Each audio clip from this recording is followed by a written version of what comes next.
Right now at 6, paying to keep Muni on track, San Francisco voters could have a say on a new lifeline for the transit agency. People don't want to pay more for the lower service they're currently getting. We look at dueling plans for a tax on next year's ballot. Plus, it is a major transportation project 4 decades in the making, a tour of the early progress on an underground tunnel that will eventually extend BART into Silicon Valley. Plus, high-speed e-bikes, they are becoming a growing safety concern on some Bay Area campuses, the new rules and efforts to rein them in. And it is something straight out of a sci-fi movie, how a Bay Area laundromat is getting a helping hand from a robot. It still blows my mind to think, hey, every day I get up and I go to work with a robot. This is CBS News Bay Area with Juliette Goodrich. Good evening. Thanks for joining us at 6. We start in San Francisco with plans for a new lifeline for Muni. The transit agency is dealing with a massive budget deficit that's already forced it to cut service. So now city leaders are proposing a parcel tax that would go before voters next November. Our Kelsey Thord heard from some transportation advocates who say it doesn't go far enough. The cost of increased operating. Lisa Platt moved to San Francisco over a decade ago, specifically so she would no longer have to drive to get around town. This really offered us freedom of movement. Honestly, it offered us the opportunity to have that third glass of wine and still make it home. And so we chose a location in the city that had tons of bus service to allow us massive amounts of access to the city. But recently, Lisa says that bus service that made the city so appealing to her has seen significant cutbacks. I lost the 41, I lost the 10, I lost 45 night service, so if I want to go out in North Beach, I can no longer get home past 10 p.m. The SFMTA says it has been forced to make cuts because the agency is facing a more than $300 million annual budget deficit. To try and fill that gap, city leaders are proposing a parcel tax, which would go before voters on next year's ballot. The issue right now is what exactly that tax will look like and who it will impact most. Muni now. Muni forever! I am here on behalf of San Francisco small businesses to lend our voices to the call for a complete, fully funded Muni system and to demand that the wealthiest San Franciscans pay their fair share for that system. Dozens of transportation supporters, activists, and local leaders gathered on the steps of City Hall to call on the mayor, city leaders, and the public to back a proposal that would raise over $260 million by implementing a range of fees based on the type of parcel with no caps. So the parcel tax will go 100% for operations. So it will be to sustain the services that we have and hopefully expand them to what we had before the pandemic, before we had to start cutting lines. This proposal is an alternative to a parcel tax backed by Mayor Daniel Lurie. That proposal also aims to put the larger burden on the city's wealthiest residents. It would raise just under $190 million using a similar fee structure, but with a $250,000 cap on multifamily homes and a $400,000 cap on commercial buildings. A statement sent to us by the mayor's office said in part, quote, "We have put together a plan to fund Muni that protects small businesses and families, and that will allow us to improve and expand service, helping get San Franciscans around the city and accelerate our city's comeback." But the people rallying outside City Hall don't believe the mayor's proposal goes far enough, including Lisa Platt.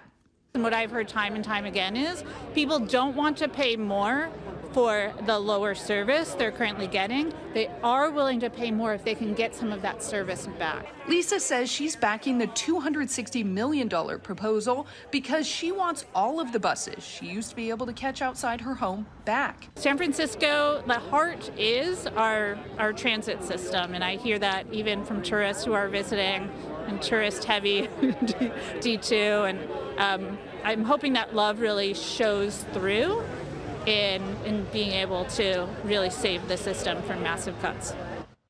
And that won't likely be the only transit lifeline before voters in November. The governor signed a bill laying the groundwork for a regional sales tax on the ballot that would fund BART, Muni, Caltrain, and other transit agencies. It is one of the largest construction projects in the country. And today we got to look at the progress on BART's expansion into Silicon Valley. So this is the beginning of a massive underground tunnel that will extend BART from the current end of the line in North San Jose through downtown and to Santa Clara. VTA has settled on a single-bore, 5-mile-long tunnel with 2 side-by-side tracks. Engineers are preparing for challenges below the surface that include earthquakes and hitting underground water. Still, VTA says the plan is the best way to move the project forward. We confirmed that the most constructible, feasible, and cost-effective way to get the BART Silicon Valley program open on time and on budget is by building a single bore and a single dig, starting right here in the west portal and taking all the way over to the east side of San Jose. The custom-made tunnel boring machine is being built in Germany, but will be assembled right here. The extension is estimated to cost $12.7 billion, with the feds committing to $5.1 billion. It's scheduled to open in 2037. Meanwhile, BART riders dealt with another morning of delays. This time, it was a power issue at the Embarcadero and Powell Street stations. BART halted service on its red and green lines around 7 a.m. It was restored about an hour later. BART hasn't said what led to the power issues.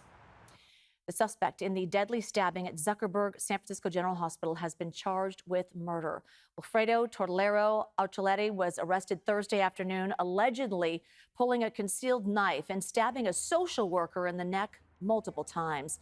The victim, Alberto Rangel, died from his injuries Saturday night. Officers say a deputy had already been called to the clinic after the suspect allegedly threatened a doctor. San Francisco DA Brooke Jenkins says her office will be reviewing those threats to determine whether to file first or second-degree murder charges. We have to make sure as law enforcement that we do the utmost to protect everybody who works in healthcare and those who are trying to serve the people who need the most help in our city. Each and every day they come to work to take care of others, and it's our obligation to take care of them. San Francisco's Public Health Department has ordered an independent safety review at the hospital. The facility is restricting access and adding a weapons detection system. Now to the peninsula. A man is in the hospital after a disturbance call led to police opening fire in South San Francisco. This happened on Sondra Court near Suzie Way early this morning. Police say they got a call of a man armed with a knife making suicidal statements. Officers tried to de-escalate the situation. Police say the man initially complied, but then approached them with the weapon. Officers used a stun gun, ordering him to drop it. Police say that's when the man charged towards the officers, and they shot him. The suspect is in critical condition. The officers were not hurt. One day longer! The teacher strike dragging on in the West Contra Costa School District. That was the chant at the United Teachers of Richmond rally this morning outside of the Richmond Civic Center. Over the weekend, talks resumed between the union and the West Contra Costa Unified School District, but stalled on Sunday when the union says negotiators from the district did not return to the table. Saturday, we worked until midnight to provide counter proposals to the district, but they left us on red. We were ready to reach an agreement, and we're still ready. The district invited the union to resume negotiations tomorrow. The union says members will continue to strike until an agreement is in place. School districts across the Bay Area, they're grappling with how to address the growing number of e-bikes on their campuses. So part of the problem is many of them are illegal or they're being operated by kids under the age of 16. Kenny Choi has details on this push to rein them in.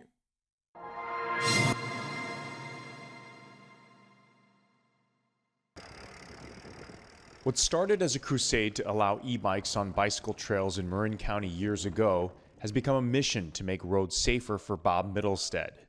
1, 2, 3, 4, 5. As a volunteer for Safe Routes to School and founder of eBike Access, Middlestead visits school campuses across the Bay Area to track the rising number of e-motos. This is like driving a motor vehicle without a driver's license and without DMV plates.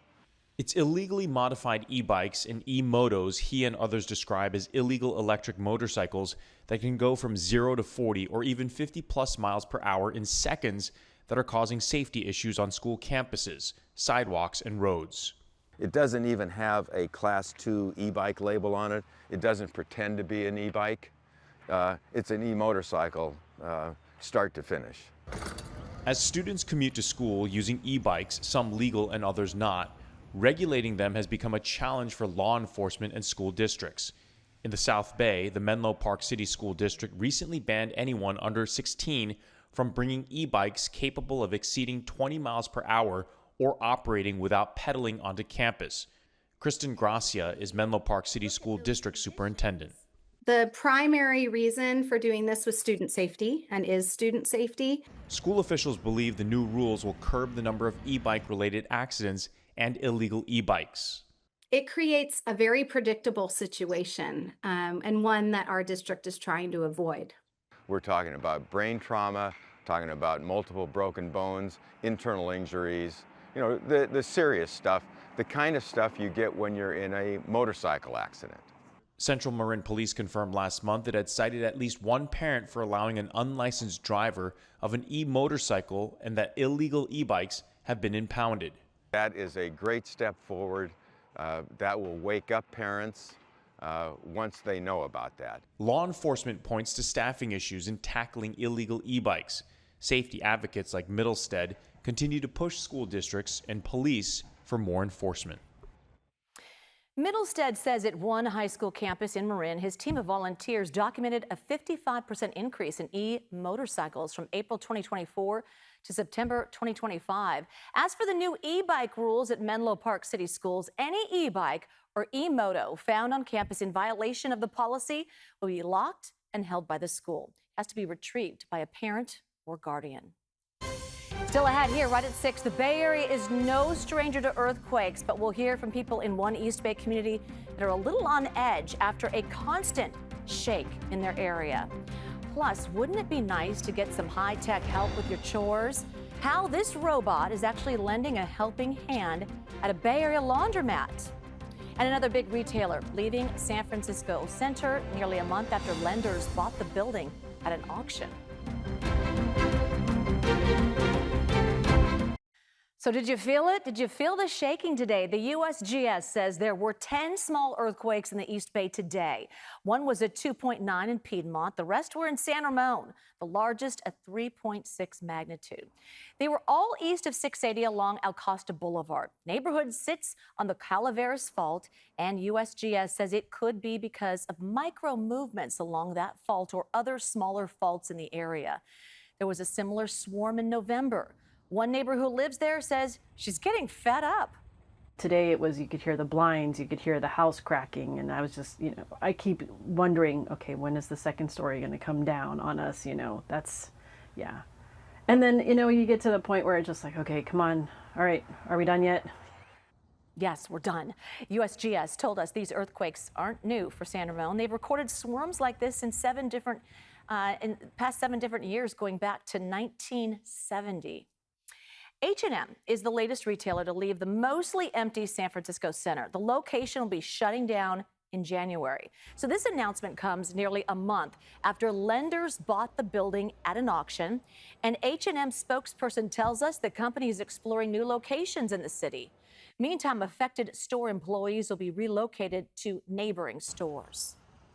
President Trump plans to sign an executive order blocking artificial intelligence regulations. This comes as some states, including California, have passed laws to address potentially risky and harmful uses of AI. Critics worry deregulation could allow AI companies to avoid accountability should their tools harm consumers. Leaders in Silicon Valley have argued state regulations could slow down innovation. The Bay Area, of course, is on the cutting edge of AI. AI has written our emails, driven our cars. But as our Itai Hod reports, it's now coming for our chores. In this small laundromat in San Francisco, the future is unfolding. On a typical day, Philip Charette, a laundry worker, handles hundreds of pounds of clothes. Enough to make anyone's head spin. The longest and most tedious part is folding the actual articles of clothing. But today, he can take a load off with a helping hand, straight out of a sci-fi movie.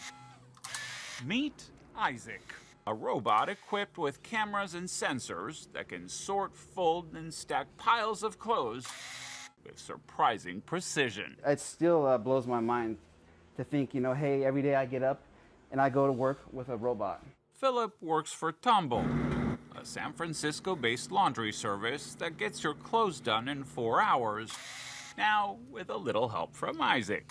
He's a tad slow, about 2 minutes per item, but Philip says he's still learning. You get a lot of people watching you? Oh yeah, there's a lot of people. He really is a celebrity in his own right. And Isaac is just the beginning. Neo, a humanoid by Palo Alto startup 1X, is set to hit the market in 2026.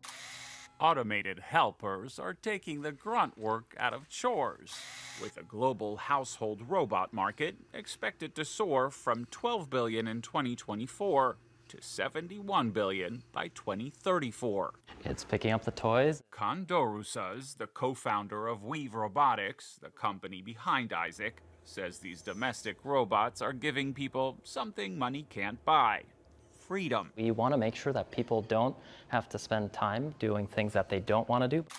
The price tag, tens of thousands of dollars, depending on the robot. The big question, can you do fitted sheets?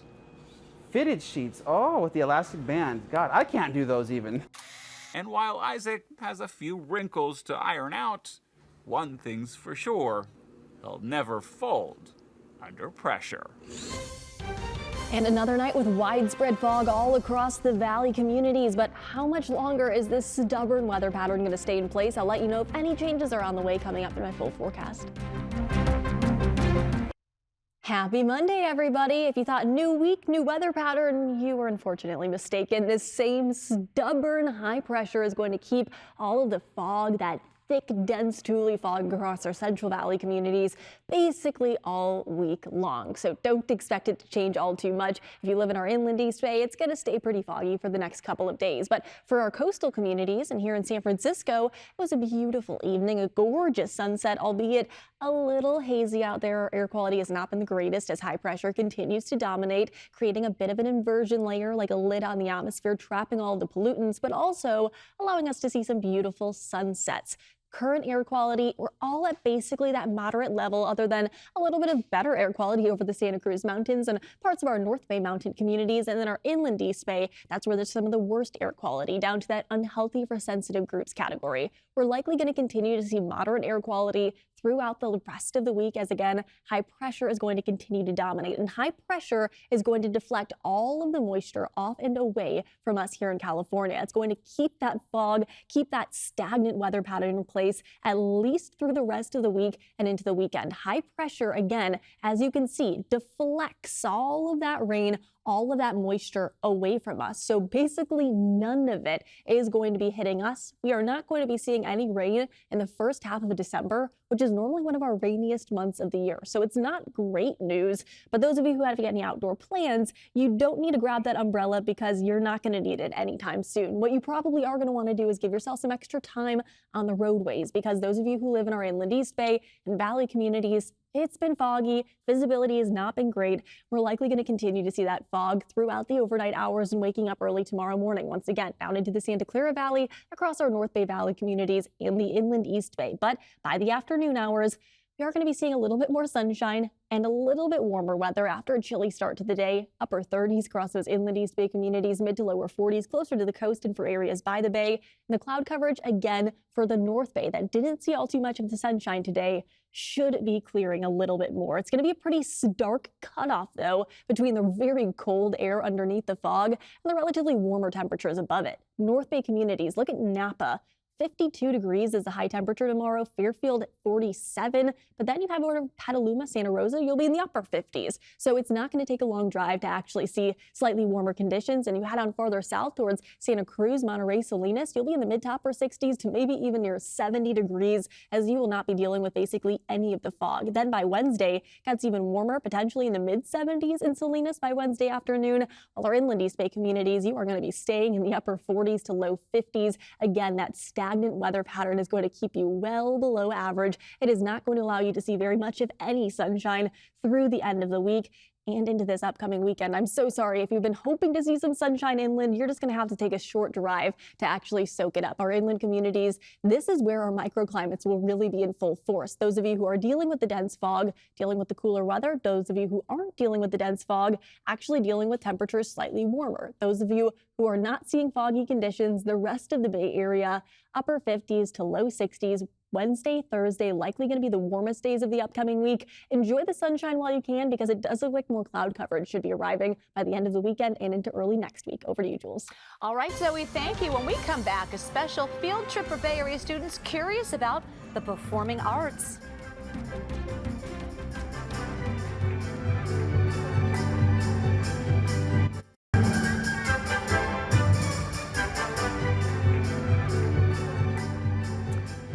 Kids were getting into the holiday spirit today at the San Francisco Symphony Deck the Hall concert. In the audience were 3,000 students from 100 different Bay Area elementary schools. For a lot of them, it was their first trip to the Symphony. Symphony played classical, gospel, and Latin music. There was also dancing and performances from children's choirs. CBS Evening News is next on KPIX. Local news continues on our streaming service, CBS News Bay Area. Back here in 30 minutes with CBS News at 7. More local news just for you. We'll see you then.